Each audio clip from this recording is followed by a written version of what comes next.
guys, maggigisa tayo ng sitaw guys. Adobong sitaw using beef. So guys, mayroon na akong mantika, kunting mantika, mga 2 tablespoon na mantika dyan sa kawali. Mainit na kawali. So, lagyan natin ng butter guys kasi napadami ang butter. Sobra-sobra. So, hindi na pwedeng ibalik sa ref kasi nalusaw na siya.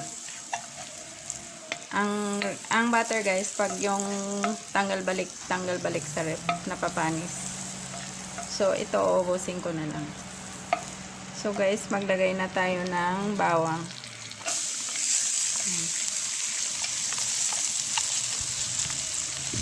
Yung sitaw na gamitin natin guys, naka-blanch na yan ha. So, konting gisa-gisa na lang to.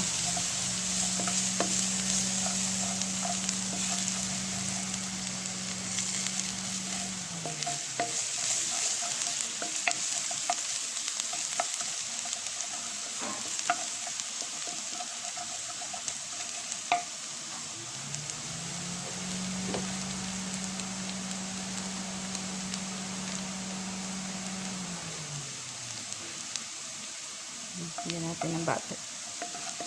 Ang butter guys, nakakatulong yan para mabilis mag-brown ang niluluto natin. So, mabilis mag-brown yung garlic. Lagay na natin ang bawang kasi ang garlic ay luto na. Although, hindi pa gaanong brown yung bawang na yun. Pero, mag-brown din naman yun.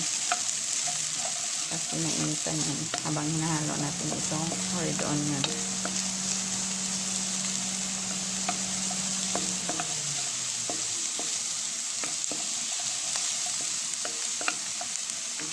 Natin ang apple para matapos na ng aga.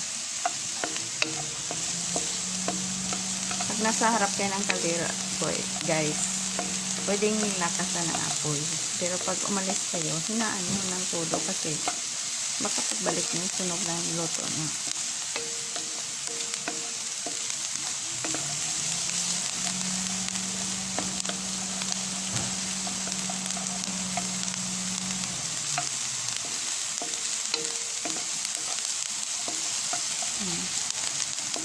Kailangan medyo mag-brown yung red onion natin para lumabas yung lasa niya.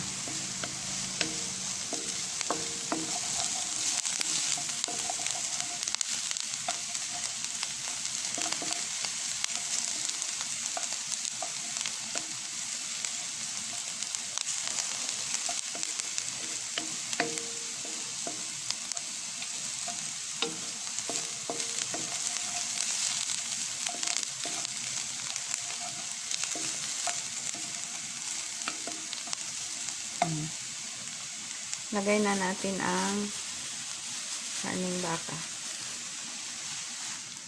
So, nakalimutan ko siyang baksan guys. Kanina. Kasi nahanap ko yung toyo. Lagay na natin.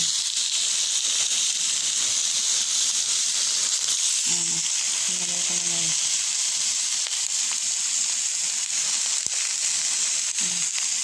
Hindi ko na nilipat guys para wala nang gaanong hagasan. Hinaan natin natin. Medyo natustan ang ating bawang. Bango guys. Natustan ng baka na bango.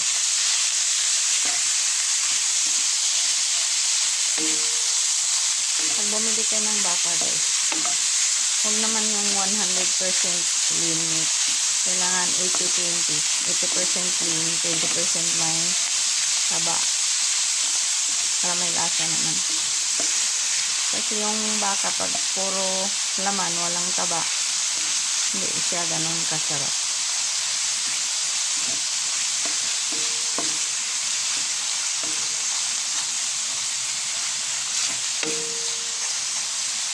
Ilagay na natin ang seasoning. So, ilagay tayo ng magic sarap guys. Isa lang.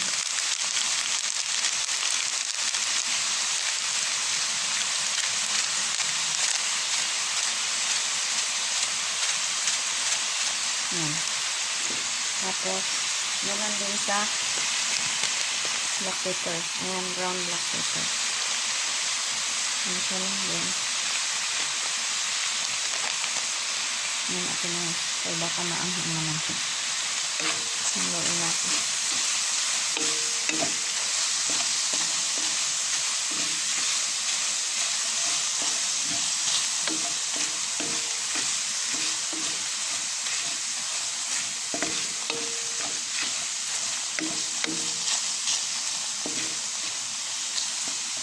Maglagay tayo ng konting toyo guys. Yung gamitin natin toyo guys ay Korean ito kasi ano, naubusan kami ng lokal na soy sauce, yung Filipino soy sauce, naubusan. So tansya lang din guys para lang umitin ng kunti.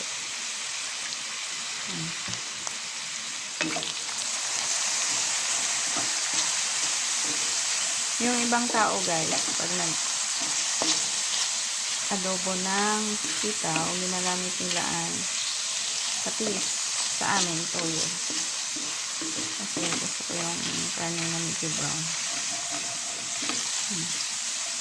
May alak pala yung toyo na ito.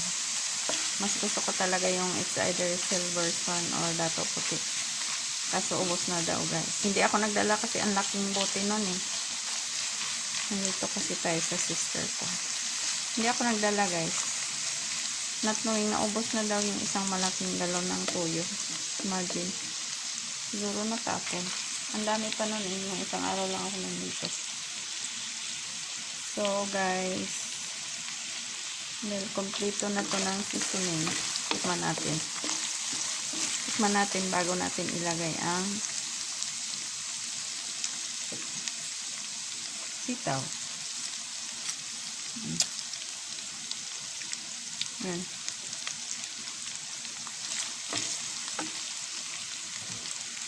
Kunti na lang toyo. Kunti. Kasi ayaw nila lang maalat. Iiwan ko kasi ka dito guys. So, kailangan ayun lang sa panlasa nila.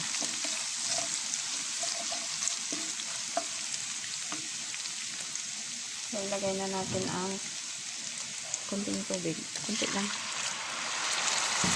Para lang matanggal yung nakasangat na ako dyan.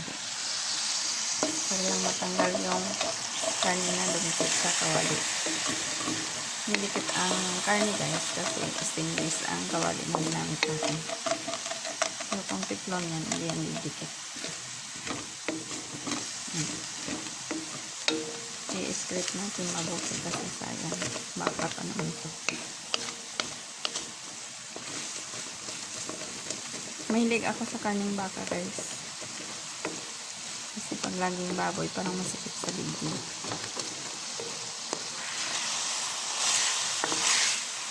Actually, pwede lang magbaka ngayon. Kasi ang baka at saka baboy ngayon, kunti na lang talagang diferensya. Imagine mo may baboy na 350 ang isang kilo. Eh, ang baka ang giniling 350 lang din ang kilo. So, bakit magbaboy ka pa? Kung meron namang mas okay sa kalusugan ang baka guys. Kaysa baboy.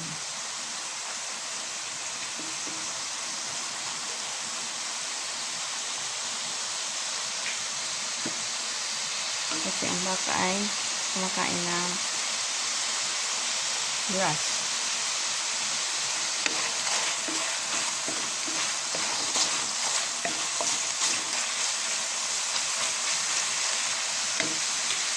Para sa akin kulang pa ng magic konti.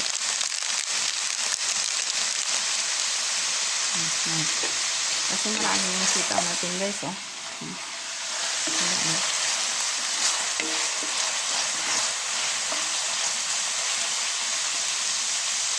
So, ilagay ko na ang sitaw guys. Ibuhos ko na lang dyan. Kasi malawak naman yung ating kawali.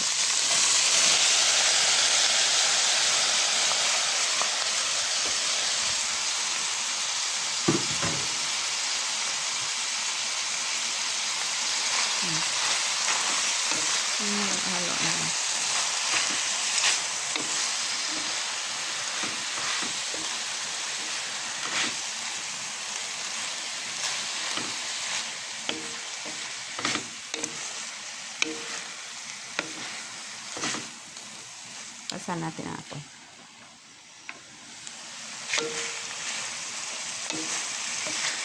Tip pala ang tip ko sa inyo pag nagawa kayo ng adobong sitaw guys, panghuli nyo na ilagay ang suka pag yung luto na ang everything.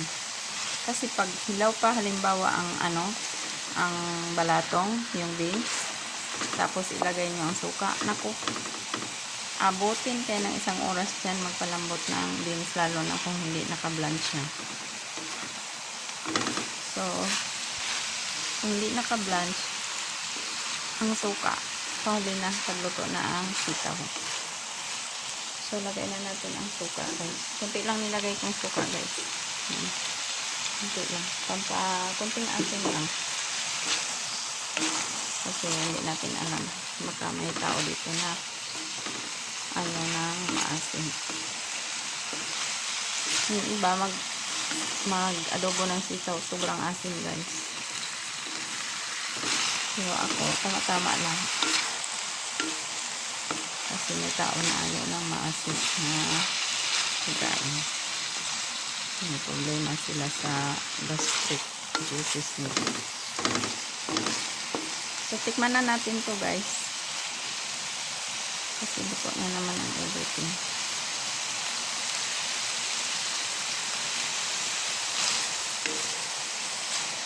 Okay na siya guys. Okay na siya.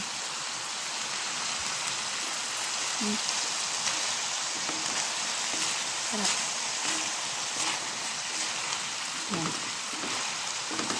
Medyo matabang ng konti kasi yung mga tao dito may dalawang matanda na may inom ng losartan. So, mag-adjust na lang tayo. Yung gusto ng maalat, magtabi na lang ng toyo sa gilid niya. So, thank you so much guys for watching.